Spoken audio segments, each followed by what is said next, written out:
Good morning, students. In this session, we are going to discuss about the animal frogs introduction. Mostly animal organs are usually composed of more than one cell type. Listen it. So the many number of organs composed of organ system, they can perform a major function for the organism.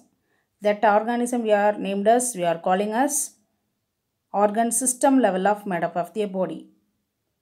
Listen it. So this amphibians, a frog is also we are known as organ system level of made up of their body. Let's we discuss in the chapter 4, organ system in animals.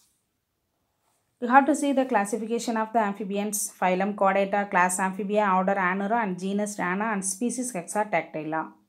So belonging to the frog is belonging to the phylum Chordata, by which the specialized characteristics of a backbone possesses.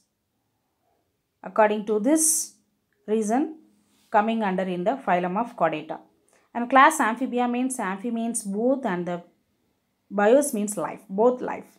They can able to survive dual mode of their life, whether it is a water and the land, hence they are named as amphibia.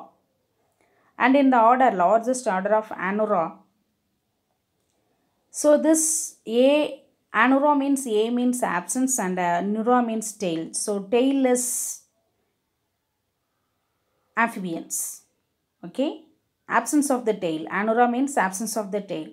We have to study it in the order of Anura, tailless amphibians, and it's a widespread, abundant, and diverse group, large group of a carnivorous group of short-bodied tailless amphibians composing in the order of Anura.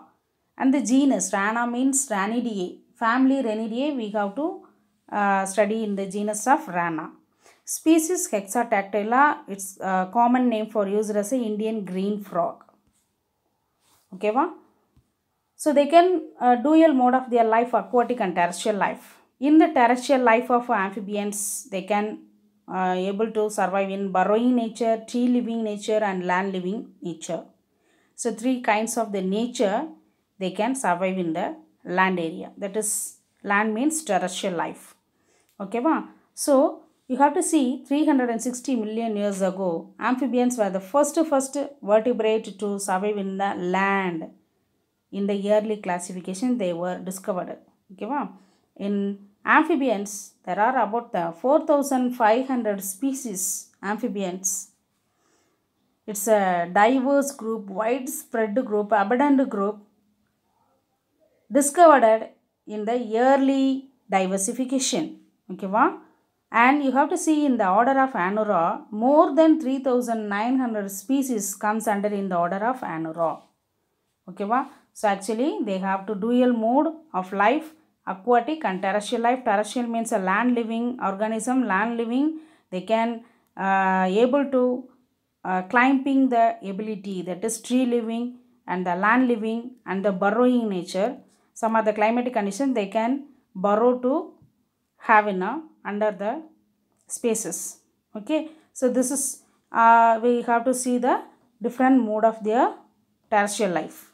Okay, so you have to see this different kinds of the mode of their life. One is the burrowing nature, and another one is the moisturizing skin, and another one is climbing the tree. Moisturizing skin is also smooth moisturizing skin and predominantly aquatic, and whether it is a land living. Okay, this is a green frog, climbing the tree living frog, and another one such of amphibians, it's a toxin produce their skin region because they can escape from the predatory organisms. Only the reason for toxins is produced on their skin. They don't usually secrete, but when the predators comes near into the places in their habitat, they can secrete the toxins. For the reason is escape from the predatory organisms. So these such kinds of the amphibians, different amphibians habitat seen in among in one of the largest order of Anura. So the Rana hexadactyla is placed in the order Anura. Its common name for use as Indian green frog and family Ranidae. Okay.